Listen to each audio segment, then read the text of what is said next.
just recently received a new movie to the Jurassic Park franchise, so now it's time to go back through all the franchise and rank them from my least favorite to my favorite.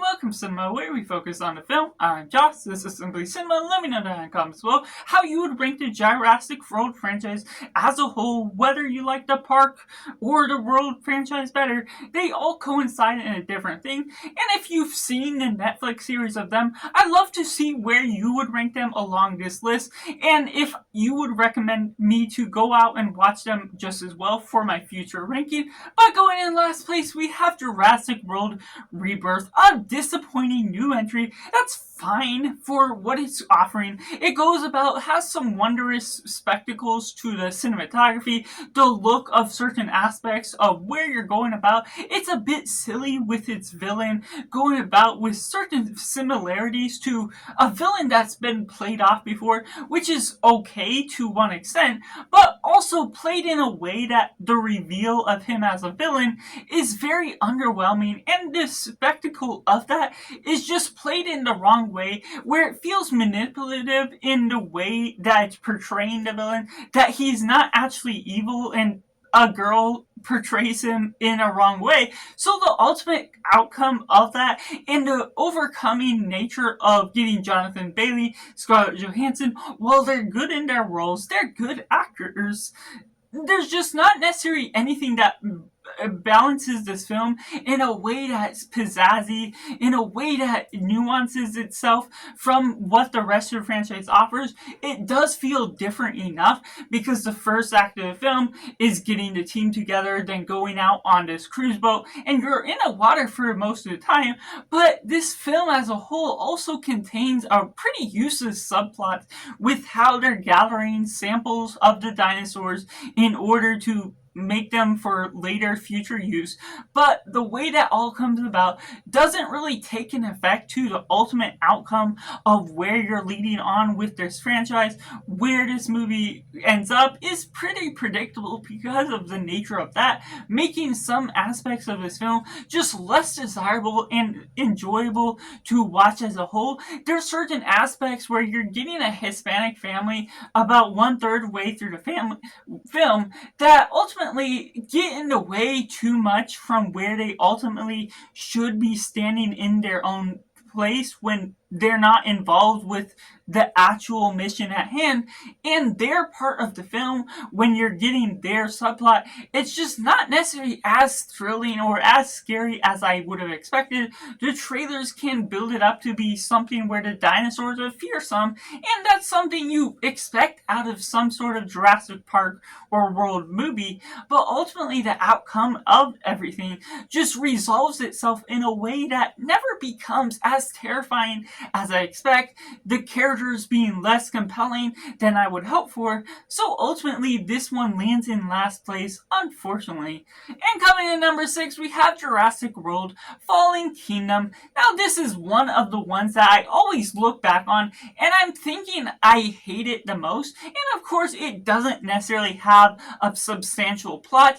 You're getting the first act of the film where they're gathering a team and then going out to an island to save the dinosaurs from an exploding volcano that will otherwise lead into an emotional act of where we're all heading on with, just bleeding onto something that is good in one essence because there's the emotional strides. But then you lead into a second half, which goes on to introduce some weird elements where there's this clone girl, there's certain aspects of the dinosaurs, certain decisions made that is okay, but also the action is not as compelling as it could be, or it feels like a separate segment of the movie that doesn't belong with the first half of the movie. And while there's individual components that are more horrifying than I remember, especially with the volcano erupting, there's certain great scenes that come out of it, some emotional strides that really pick up the pace, and I do like the continuation of where they bring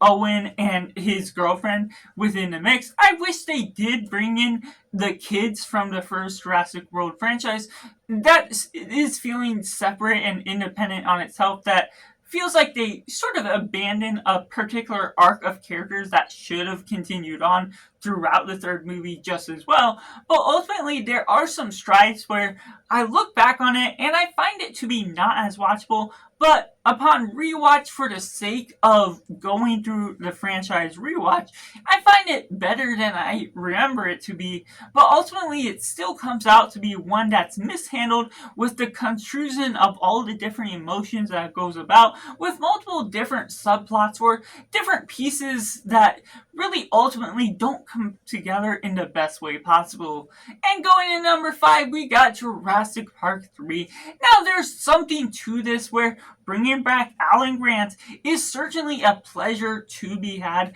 and there's a component where we're having this subplot with Laurie Strode that I do enjoy seeing her, even if it's only as a cameo, seeing where they are now in their lives, because within Jurassic Park 2, I wasn't as big a fan of Ian Malcolm on his own, but when we're bringing back Alan Grant throughout most of the components of the film, the Kirbys are a bit annoying, and that's the biggest setback for this film. While there are some good components, there's some horrifying moments here and there, especially with that cell phone ringing within the dinosaur. Each time, it just brings about a sense of urgency to where we're going with the plot, to how you have to figure out how to escape, and also having a great birdcage scene within the pterodons and how they all go about within that sort of arc. There's multiple different dinosaur scenes that are really great, that really shine about throughout this,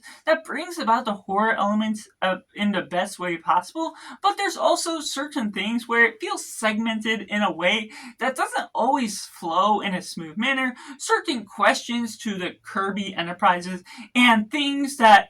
Alan Grant doesn't do a background check on everyone that he's following along with, figuring out how to ultimately come about. There's certain little plot holes like that that can bring a big different outcome to how this story ultimately unfolds. But for the forced narrative that ultimately comes out to be, it certainly has some spotlight moments that really stands out within this franchise, even though the characters as a whole, outside of Alan Grant and his assistant, just really subsides itself in a way that becomes a bit annoying. Next up, we have Jurassic World Dominion, which, taking it as is, with the way that Jurassic World 2 set up to have a big promise about dinosaurs being on the loose, taking over the world, and this brought in some disappointments to what you actually expect out of subplots, certain parts of the narrative, that completely changes the game of everything that you initially expected it to be. I don't necessarily hate it nearly as much as everyone else does for the way you're looking at what was promised versus changing the plot entirely and going into these parasites that are infecting this field, but it also coincides with some great scenes. So taking the film as it is, even though it didn't deliver and come up to its promises, even though there's certain things and plot holes here and there that ultimately doesn't really handle itself in the best way, and certain lines of narrative within how we're taking about the characters of the past and characters of this present Jurassic World franchise, the way you're handling all of that is fun and enjoyable, at least to see the original 3 back on screen together, tackling on what we got of the current franchise of Jurassic World, and I really love the blend of everything that's going about. Now Macy, of course they're trying to conclude some of her subplot, which I'm not necessarily still nearly as much of a fan of her than what they try and build her up to be. It sort of coincides with a weird sense of urgency that doesn't necessarily deserve its welcome throughout where you're taking the story as a whole. There's certain components here and there where they're building up the stakes and elements that really do have an effect on the fear factor of what you take out of the horror element, but there's also some things where it's dinos versus dinos, having the great dino effect of being enjoyable for the sake of having a blockbuster be its own thing. Now there's certain things where I'm not always necessarily going in to become a fan of that. I just want something that's really well grounded, dramatic, and dealing with the philosophical themes that the first movie did. But this one, for the sake of where it's going, I still come back to it, even though I don't rewatch it nearly as much. It was just my first rewatch now since having seen it in the theaters. But still, for what it handles, even though it has all its disappointing outcomes for where they took the story as a whole, for where it was promised to be, it still has something that I can watch and enjoy for the sake of where it's going about when I go back for a franchise rewatch. Coming in number 3, we have Jurassic Park: The Last World. Now, this one has its ups and downs. On one day, I may really enjoy the components that it really holds because there are some horrific things. The camper scene is one of my favorite scenes of the franchise. Just the two T-Rexes going after the baby dinosaur, going and tackling the main guys that are all going about. There's different protagonists throughout the film that I really enjoy what they're doing with Ian Malcolm, certain components to the daughter that's brought along the way, and the girlfriend that's blended in just as well. But there's also some things that take it back that can be of the same characters, the same components. Ian Malcolm on his own isn't my favorite, even though I like Jeff Goldblum in this world. He's only the sensible guy of the whole situation that really tries to blend in certain matters. And then we also get matters of InGen that's brought into the works that really does bring about this different subplots that this movie as a whole ultimately feels like it's meant to be an anthology story with multiple different acts of this film that don't feel like they combine together to become the one film that it is. Going to the island, the InGen aspect, the part where you're getting the protagonist versus the dinosaurs, and then also leading on to the Jurassic World, the components of bringing the T-Rex onto the mainlands of San Francisco. They don't individually feel like they're meant to be mixed together unless you're watching an anthology movie. But for what this movie is displayed to be, well, all those individual components can be good enough for where you're falling about. I'm enjoying what you're going with that. The editing to this film itself can be a little bit dysfunctional, not the cleanest or smoothest when you go from scene to scene. But there's still, of course, those aspects of the film where I do love the components, even if the overall blend of making this piece a part of the cake that you get as a whole is something that's serviceable enough, even though it's not always delivered in the way it's wanting to bring about its message. And coming in number 2, we have Jurassic World. Now, when you take everything that I said about what I love about Jurassic Park, you're getting the philosophical components absent from this, and it's all about the dinosaur action, but they managed to sustain a sense of groundedness to this film, even with the sense of unbelievability within creating this new dino, creating all these new things that are all going about. The Jurassic World is finally coming to fruition in an actual theme park where there's bigger stakes involved, where humans are all surrounded the world that's going on. There's multiple deaths that are actually occurring that don't necessarily always matter, but bring about the energy that's really needed for the stakes of this franchise, bringing about a sense of energy that doesn't necessarily always feel down to earth and realistic in one standard. We get Claire running in heels away from a dinosaur, but ultimately there's certain aspects of the film that also brings in some new characters, some fresh cast, and even missing the original 3 still brings about a fresh new component that this franchise as a reboot really needed in one sort of style that if you were to ask for any film to be made, this is a sense of style that is not necessarily the way I would have expected and asked this franchise to go in, but it also has the energy, it has the entertainment, the fun blockbuster that really brings about some interesting characters that aren't necessarily complex, but the simplicity of the statements that they go throughout this film has some relatively decent themes about people trying to control dinosaurs, people trying to control what they can't handle, and things that are going about with the villains and heroes of this story, that they try and talk sense into where everything is coming about,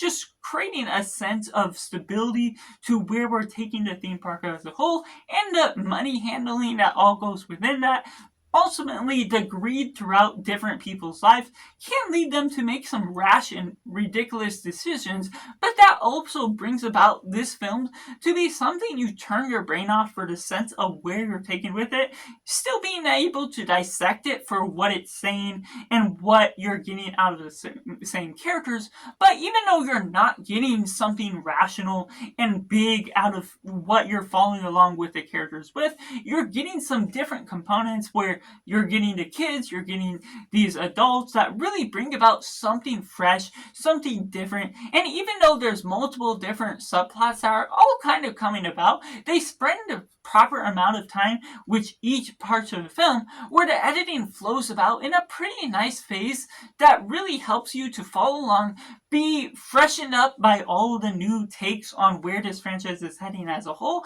That ultimately brings about some of the greater dino action of this film, even if it isn't always the most horrifying. Which takes me into my number one Jurassic World movie, Jurassic Park. The original that really contains all the essential elements that make it worthwhile. Michael Crichton, the writer of the original book, but also taking David Coep to co-write the movie itself, really blends together a nice, well-mannered story that's grounded, philosophical, and still contains some of the horror elements that brings about a good sense of entertainment. And for its time, it really revolutionized the sense of creature features, of dinosaurs being seen on screen, the sense of being able to learn a bit about dinosaurs and making dinosaurs cool in the same time, and utilizing some great effects with the limited technology they had at the time with bringing the dinosaurs to life, whether they were props or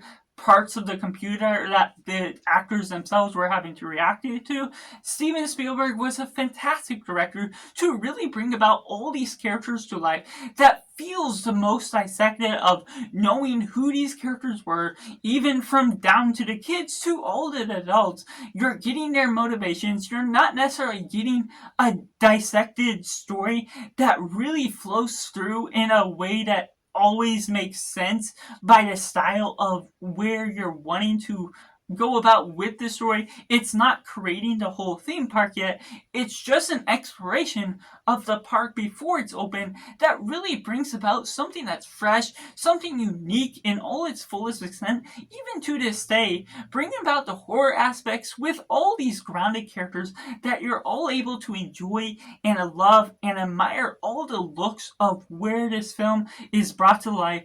all the different technology, and even a villain that's brought in along the side that's in a subplot in its own. The dinosaurs are more or less not the villains of the story because of how it all comes about with the way that it studies the humans' characters, their motivations, the proper ideals for where we're taking, whether scientists should do things when they think something up. And that brings about many popular quotes that really are iconic to today, to the nature that we really feel compelled, to the scenery, to the camera angles that really brings about from a great cinematography, a great director that shows the fear but also the wonder of the aspects of the dinosaurs, making it all look so surreal, making it all just have the scale of where the park is, where you're looking at all these dinosaurs and feeling like you're transported to that world, that dinosaurs are rocking the earth today.